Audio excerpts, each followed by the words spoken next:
बुढ़ापे का कड़वा सच। एक गांव में एक बूढ़ी औरत रहती थी। उसका पति मर चुका था और उसके बेटे भी चल बसे थे। उसका इस दुनिया में कोई नहीं था। रिश्तेदार के नाम पर बस एक भतीजा था। बूढ़ी औरत उसके लिए उसका पति और बच्चे बहुत सारा पैसे छोड़कर गए थे, जो अब उस भतीजे के नाम पर हो गई थी। भतीजा पैसे के लालच में ही बूढ़ी औरत को अपने घर ले गया था। भतीजे का नाम राम किशन था। राम किशन की पत्नी का नाम लीला था और उसके 3 बच्चे थे। बूढ़ी अम्मा को वह ना तो टाइम से खाना देता था और ना ही उनकी देखभाल करता था। बस उसके पैसे का उसे लालच था, इसलिए राम किशन ने उसे अपने घर में रखा था। राम किशन के बच्चे दोनों लड़के भी बूढ़ी अम्मा को बहुत परेशान करते थे। कभी उसके ऊपर पानी डालते तो कभी उसे नोचते थे। बूढ़ी अम्मा उन पर चिल्लाती थी और गालियां देती थी। जब उसे वह खाना खाने के लिए कुछ भी नहीं देते थे, राम किशन की पत्नी लीला बूढ़ी अम्मा को रात का बचा कुचा खाना ताने मार कर देती थी और बोलती थी, ले बुढ़िया खा ले। राम किशन की बेटी बूढ़ी अम्मा से बहुत प्यार करती थी। वह चोरी छिपे अपने हिस्से की मिठाई और खाना बूढ़ी अम्मा को दे देती थी। राम किशन के बड़े बेटे की सगाई थी।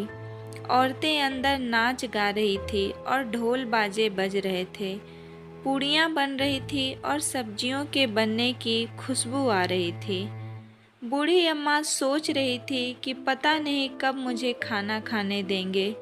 बूढ़ी अम्मा राम किशन की पत्नी के डर से बाहर नहीं निकली। वह अपने कोठी में ही बैठी बैठी खाने के लिए देख रही थी, क्योंकि उसने 2 दिन से कुछ नहीं खाया था। वह सोचती है कि मुझे तो यह लोग रोटी भी नहीं देते, फिर इतनी बढ़िया बढ़िया पूड़ियाँ क्यों देंगे। बूढ़ी अम्मा को भी बने पूरियों की खुशबू आ रही थी। उसने सोचा कि फूल के पास जाकर उसकी महक और भी अच्छी लगती है, क्यों ना मैं हलवाई से 2 पूरी मांग लूं। फिर वह पैरों के बल सरकती हलवाई के पास गई। वहां जाकर ऐसे देखने लगी जैसे कई दिनों से भूखी हो। बूढ़ी अम्मा हलवाई से कुछ कहने ही वाली थी कि उसने देखा राम किशन की पत्नी लीला कभी इधर जाती, कभी उधर जाती, कभी हलवाई के पास आती, कभी कहीं और बोलती, खाना बना है या नहीं, सब खाने का इंतज़ार कर रहे हैं। इतने में ही उसने बूढ़ी काकी को वहाँ देखा। वह ऐसे देखी जैसे सांप नेवले पर पड़ सकता है और उसका हाथ पकड़कर अंदर ले गई। बोली, तुम्हारा पेट है या खेत? अच्छे से बैठा नहीं जाता? अभी तक भगवान का भोग भी नहीं लगा है और मेहमानों ने खाना भी नहीं खाया और तुम खाना खाने के लिए बाहर कैसे आई?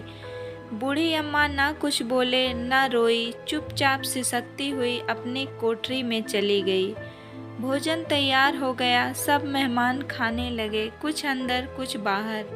बूढ़ी अम्मा अपनी कोठरी में चली गई। बोली, मैं बाहर क्यों गई थी? मैंने बेकार में उसे गुस्सा दिला दिया। अब वह मुझे खाना भी नहीं देगी। उसके पेट में वह पूरियों की खुशबू बार बार आ रही थी।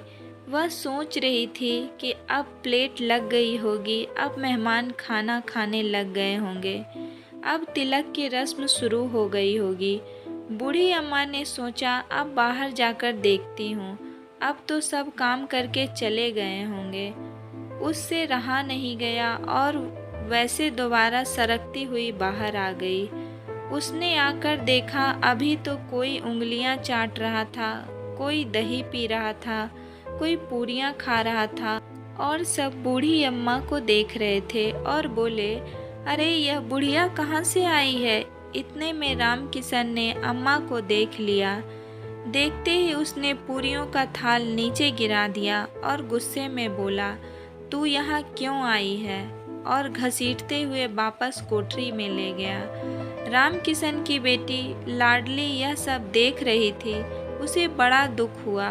वह चिल्लाई और बोली, अगर मेहमानों से पहले अम्मा खा लेगी तो क्या बिगड़ जाएगा? यह मेहमान भी तो खाना खा रहे हैं। पर वह अपने माता पिता के डर से और कुछ ना कह पाई। उसने अपने हिस्से की पूरियां एक बर्तन में रख दी, बाद में अम्मा को दे देगी। सब मेहमान चले गए। रात में उसकी माँ और पिता भी सो गए। तब वह चुपके से उठी और अम्मा की तरफ जाने लगी। जब राम किशन घसीटते हुए लाया था तो उसके हाथ पैरों में पत्थर से चोट लग गई थी और वह बेहोश हो गई थी। उसे कुछ याद नहीं था।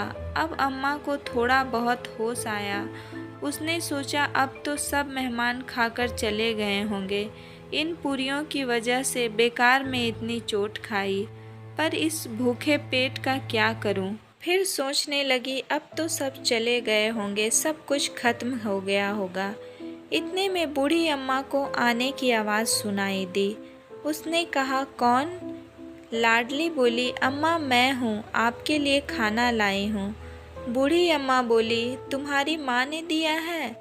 कहा, नहीं, यह तो मेरे हिस्से की पूरियाँ हैं। उसमें सिर्फ 4 ही पूरी थी। अम्मा ने वह जल्दी जल्दी खाई।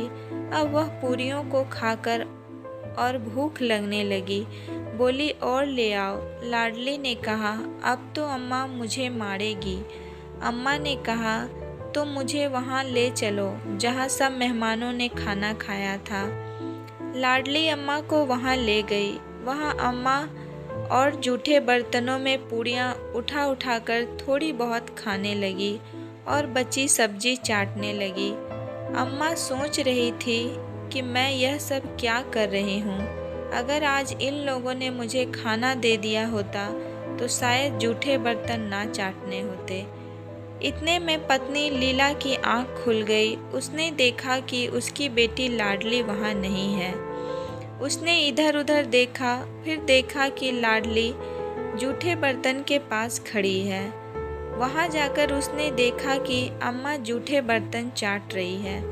उसने सोचा कि एक पंडिताइन आज मेरी वजह से जूठे बर्तन चाट रही है। आज मेरे बेटे की सगाई है। मैंने लाखों को खाना खिलाया, पर उसी को नहीं खिलाया जिसके पैसों पर मैं जिंदा हूँ, जिसके पैसों से मैं ऐश कर रही हूँ।